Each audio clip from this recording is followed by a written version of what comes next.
Hello, Steve at 89. Well, I just had to take a moment to say, fuck you, 2020, good riddance, goodbye.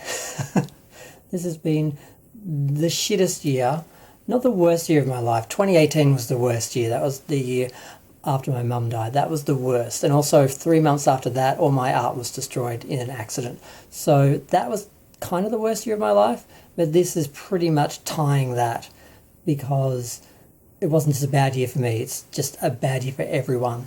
The pandemic, aside from the people who are pretending it's not happening, has been just, I mean, what can you say? I'm just glad it's over, but yes, I know it's not over. There's a lot of people saying, oh, all these idiots think as soon as it snaps into 2021, everything's going to be different, it's going to be over. I'm like, no, I know, we've still got months until we start getting vaccinated and months more until we actually kill the damn thing and can go on with our lives. It's going to be a good 16 months before we're back to normal from when all this started in March. It's going to be more than a year.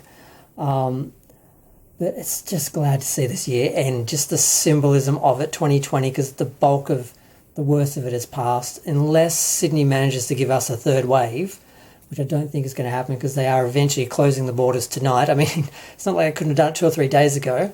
It's like, what, we'll just give people a couple more days to just get in and, just get those last couple of infected people in to sort of, cause some more outbreaks and stuff, of course, because, but yeah, it's not going to be as bad. There's no, am I jinxing us? Am I jinxing the whole of Australia and the whole world? Is anyone listening to me? I don't think so. I don't think next year could be worse. I guess that's the point. So I'm glad to see 2020 gone. Glad to see 2021 coming. Sad. The first thing I'm going to do is a freaking review for is Star Trek Discovery screening? I don't know. I haven't checked, but tonight would be Star Trek Discovery night, which is like the day of the week I dread getting to, because I just watch it so people can watch my reviews and they don't have to watch the actual episode, which is why a lot of the reviewers do it. Although they do it for thousands of people, I do it for a couple of hundred if I'm lucky.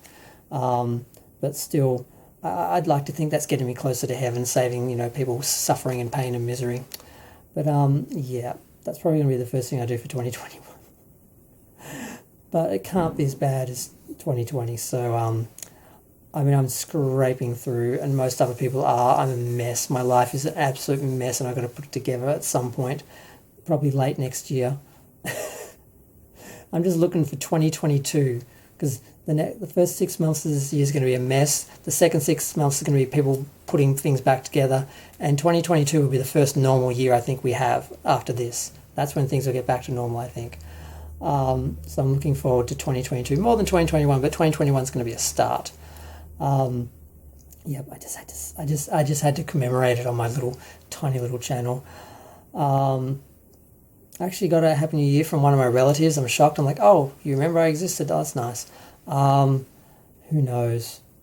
Maybe bridges can be rebuilt. I don't know.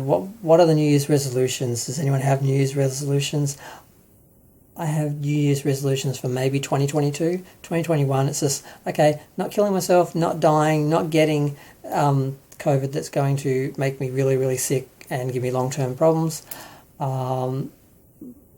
It's not so much resolutions, it's just plans, not plans, hopes, not even plans, just hopes. I just hope it slowly winds down, people can build their lives back, put things together, build their businesses, get the finances, everything back together, and actually go on. And hopefully we've learned something from this. Hopefully people have learned to appreciate what they have, what they've had, what they've lost, and just how much we take for granted when you actually can't do things as simple as just walk outside your house without a mask or hug someone.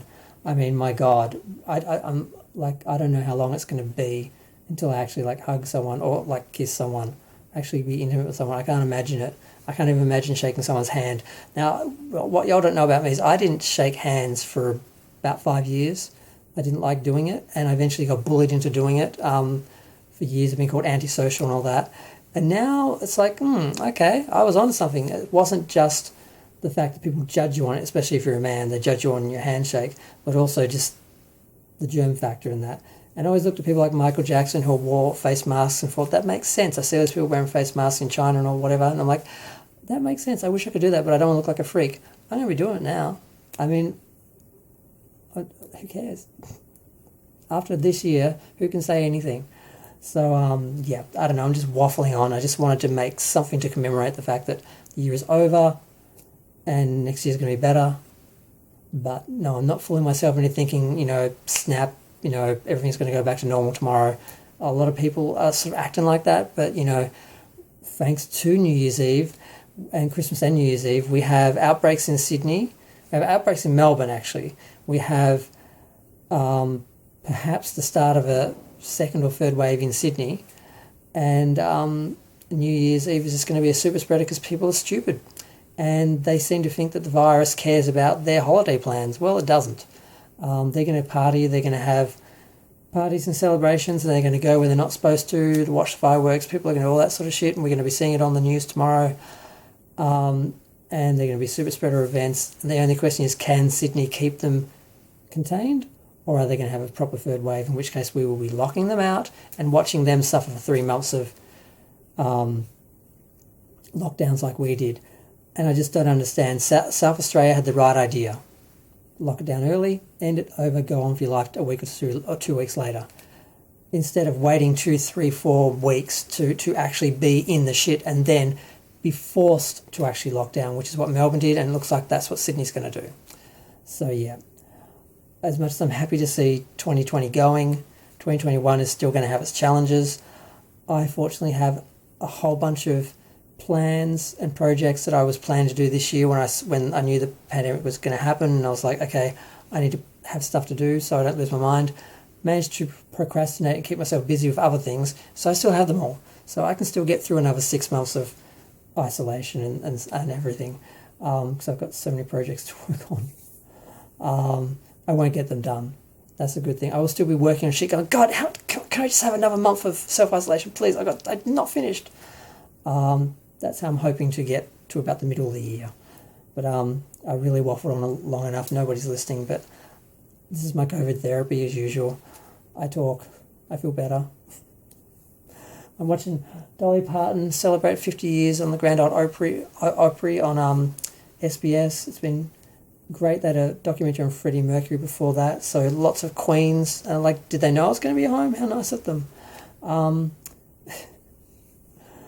going to go. Feel free to share, like, comment, subscribe. Let me know what you think. Everyone hates this year. Everyone's looking forward to it ending. Everyone's looking forward to next year being better and things getting back to normal.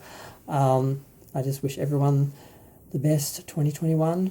And we are all in this together and we're going to get through it eventually. Jesus.